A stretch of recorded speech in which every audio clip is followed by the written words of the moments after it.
എൻ്റെ അമ്മ മാതാവിനും തിരുക്കുമാറിനും കോടാനുകൂടി നന്ദി. എൻ്റെ പേര് ആൻമേരി. ഞാൻ കയ്യൂന്നി, തമിഴ്നാട്ടിൽ നിന്നാണ് വരുന്നത്. ഞാനിവിടെ ഉടമ്പടി എടുക്കുന്നത് ഓഗസ്റ്റ് 7 2023 ഞാൻ മെയിനായിട്ട് ഉടമ്പടി എടുക്കുന്നത് ഞാൻ വിദേശത്ത് പഠനത്തിന് വേണ്ടി, എൻ്റെ ഉപരിപഠനത്തിന് വേണ്ടി പോകാൻ വേണ്ടി ഇരിക്കുമായിരുന്നു. അപ്പം എനിക്ക് കുറേ വിസ തടസ്സങ്ങളുണ്ടായിരുന്നു.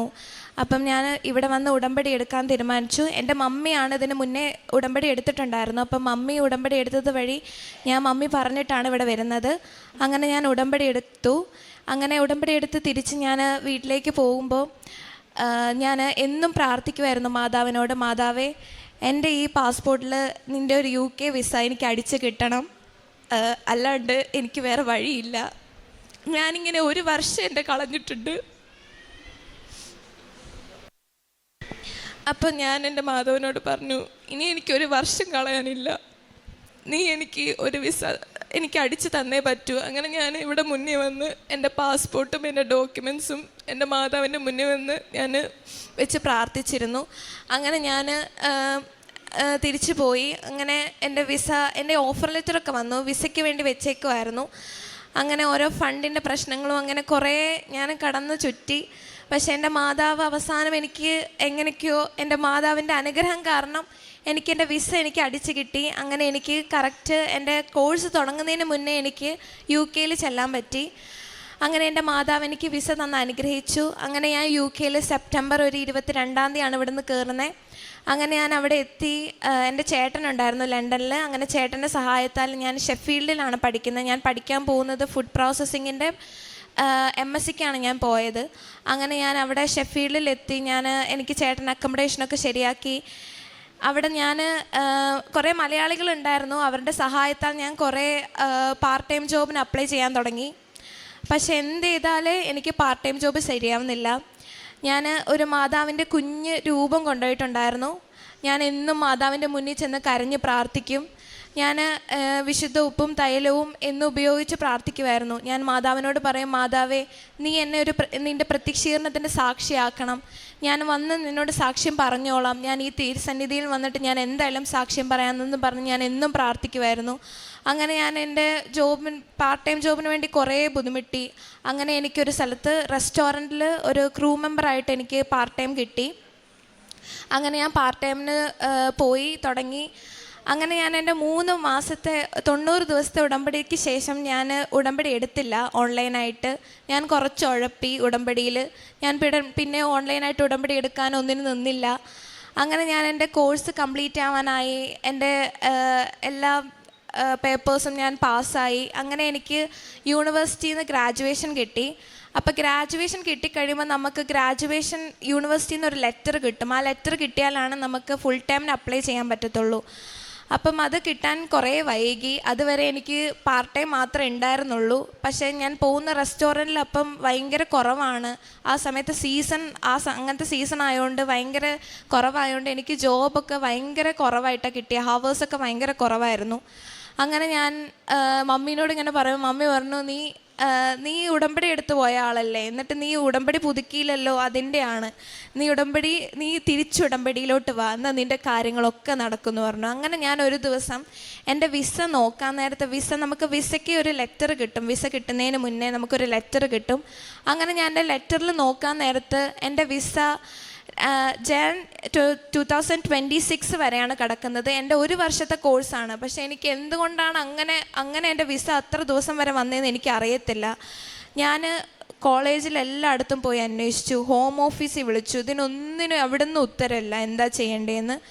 അങ്ങനെ എനിക്ക് ലെറ്റർ വന്നു യൂണിവേഴ്സിറ്റിയിൽ നിന്ന് ഫുൾ ടൈം നമുക്ക് കയറാമെന്ന് പറഞ്ഞ്. അങ്ങനെ എനിക്ക് ലെറ്റർ വന്നു. അങ്ങനെ ഞാൻ ഫുൾ ടൈമിന് കയറാൻ വേണ്ടി നോക്കാൻ നേരത്തെ എനിക്ക് എന്ത് ചെയ്താൽ ഫുൾ ടൈമിന് കയറാൻ പറ്റുന്നില്ല. കാരണം എൻ്റെ വിസ കിടക്കുന്നത് 2026 ജാൻ വരെയാണ് സ്റ്റുഡൻറ്റ് വിസ കിടക്കുന്നത്. അതുകൊണ്ട് എനിക്ക് ഫുൾ ടൈമിന് കയറാൻ പറ്റുന്നില്ല.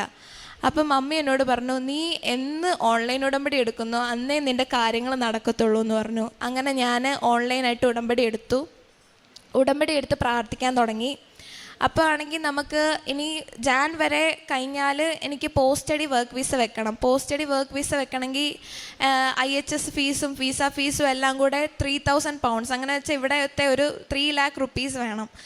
അപ്പോൾ ഒന്നാമതേ ഞാൻ ഇവിടുന്ന് പോയത് എൻ്റെ വീട് ലീസിന് വെച്ചിട്ടാണ്. അപ്പോൾ എൻ്റെ മമ്മിയും പപ്പയും വേറെ സ്ഥലത്താണ് നിൽക്കുന്നത്. അപ്പം എനിക്ക് വേറെ വഴിയില്ല.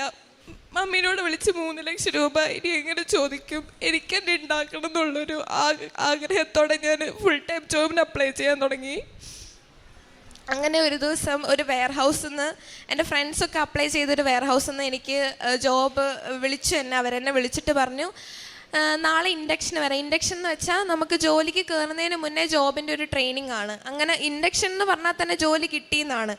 അങ്ങനെ ഞാൻ ഇൻഡക്ഷന് വേണ്ടി അവരെന്നെ വിളിച്ചു. അപ്പം ഞാൻ ഓക്കെ, ഭയങ്കര ഹാപ്പിയായി. ഞാൻ മാതാവിനോട് ഒത്തിരി നന്ദി പറഞ്ഞു. ഞാൻ എന്നിട്ട് എൻ്റെ ഫ്രണ്ട്സിനോടൊക്കെ പറഞ്ഞു, എൻ്റെ മാതാവ് തന്നതാണ് ഈ ജോലി, എനിക്ക് ഇത്ര ദിവസം ജോലിയില്ലാണ്ട് എനിക്ക് മാതാവ് തന്നതാന്നൊക്കെ പറഞ്ഞു.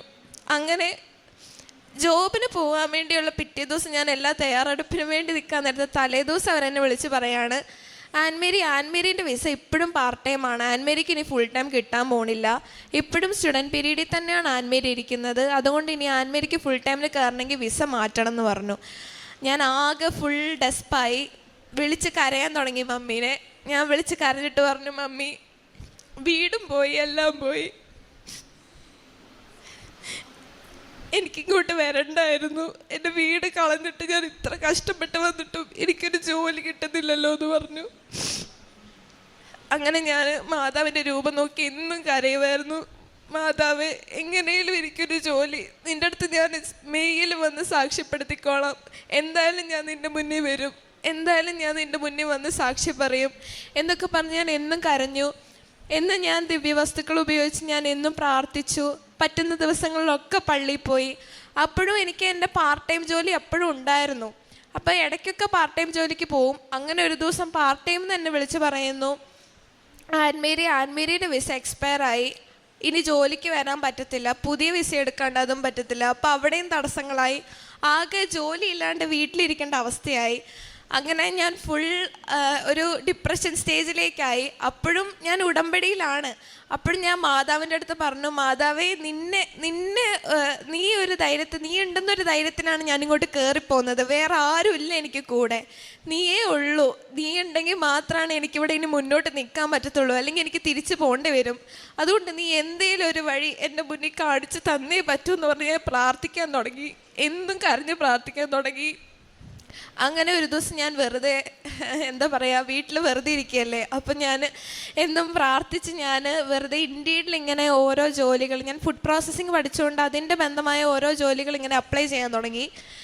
എന്താണെന്നൊന്നും നോക്കിയില്ല, ഞാൻ എന്താ അപ്ലൈ ചെയ്തതെന്ന് പോലും എനിക്ക് ഓർമ്മയില്ല. ഒരു ദിവസം വെറുതെ എൻ്റെ മെയിലിൽ വന്നു ഒരു ഇൻ്റർവ്യൂ കോളാണ്. ക്വാളിറ്റി ഓഡിറ്റർ മാനേജറായിട്ട് ഒരു ഫുഡ് കമ്പനിയിൽ നിന്ന്